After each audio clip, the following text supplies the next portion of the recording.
Il n'avait dit pas de frigo, pas de congélateur, pas de conservateur chimique. Et pourtant, il gardait même la viande pendant des mois, parfois tout un hiver.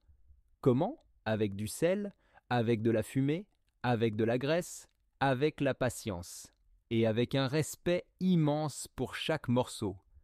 Quand l'hiver gelait les champs, quand la chasse était rare, quand les marchés étaient vides, ils ouvraient leur cave. Ils décrochaient un jambon séché. Ils plongeaient la main dans un pot de graisse. Chaque bouchée était une victoire contre le froid, contre la faim, contre l'oubli. Bienvenue sur Mémoire rurale. Abonnez-vous si vous aussi, vous pensez que comprendre le passé, c'est apprendre à mieux vivre aujourd'hui. Dans le monde d'avant, chaque morceau de viande comptait. On ne tuait pas une bête sans raison. On ne chassait pas pour le plaisir. On ne gaspillait jamais. Quand une vache était abattue, quand un cochon était saigné, il fallait agir vite, partager, utiliser tout, conserver le plus possible. L'hiver était long, le froid mordait, la faim guettait, la viande était une réserve de vie, un trésor trop précieux pour être abandonné aux bactéries et au temps. Il fallait la protéger, la transformer, la cacher du vent, du gel, des mois sombres. Conserver la viande, c'était conserver l'espoir. La première arme contre le temps, c'était le sel. Pas de sel raffiné, pas de sachets industriels, juste du gros sel, brut, pur, tiré des marais ou extrait des montagnes. On recouvrait la viande entièrement, chaque recoin, chaque fibre, on pressait, on massait, on retournait. Le sel absorbait l'eau. Il empêchait la moisissure. Il étouffait les bactéries. Un jambon pouvait ainsi survivre des mois. Un morceau de bœuf devenait plus dense, plus savoureux. Le salage n'était pas qu'une technique. C'était un pacte avec le temps. Chaque cristal de sel prolongeait la vie. Chaque geste de salage, c'était dire au monde « Je protège ce que j'ai reçu ». Après le sel venait le vent et la fumée. On suspendait la viande dans des greniers ouverts au courant d'air ou au-dessus des foyers. Le vent séchait, la fumée caressait lentement, jour après jour. Le feu n'était jamais vif, juste une braise, juste une fumée épaisse et douce, faite de bois de hêtre, de chêne, parfois de genévrier. Le séchage durait des semaines, parfois des mois. Chaque jour, le morceau devenait plus sombre, plus ferme, plus concentré. Le fumage n'était pas qu'une méthode, c'était un rite de patience.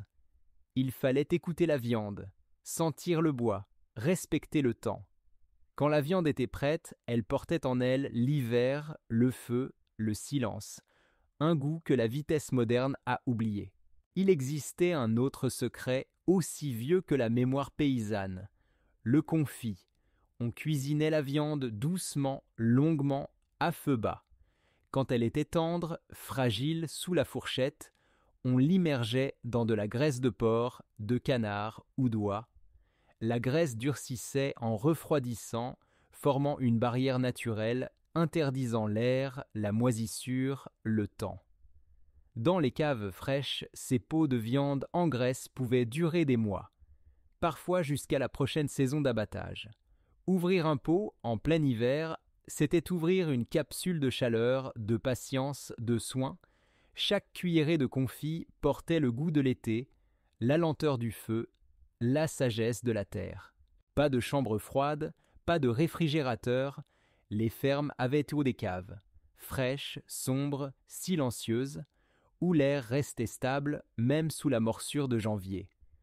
Au plafond, des crochets portaient des jambons, des saucissons, des viandes séchées. Contre les murs, des étagères supportaient des pots de confit, des bocaux de graisse. Dans les greniers bien ventilés, on suspendait aussi des viandes séchées, protégées par le vent et le temps. Chaque recoin avait sa fonction. Chaque geste était réfléchi. Chaque rangement protégeait la vie. Ces caves, ces greniers étaient les coffres de l'hiver. Des trésors faits de sueur, de sel et de respect. Aujourd'hui, nous gaspillons sans y penser. Nous oublions que chaque morceau est une victoire. Mais autrefois, chaque gramme de viande était sacré. Chaque grain de sel, chaque fumée de bois, chaque pot de graisse était un geste d'amour. Un pacte silencieux avec la vie, rien n'était pris pour acquis. Tout était respecté. Chaque repas racontait une histoire de patience, de sagesse et d'humilité.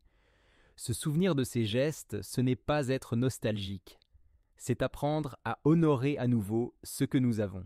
Merci d'avoir voyagé avec nous à travers cette mémoire. Abonnez-vous à Mémoire rurale si vous aussi, vous pensez que le respect de la terre commence par le respect de chaque bouchée.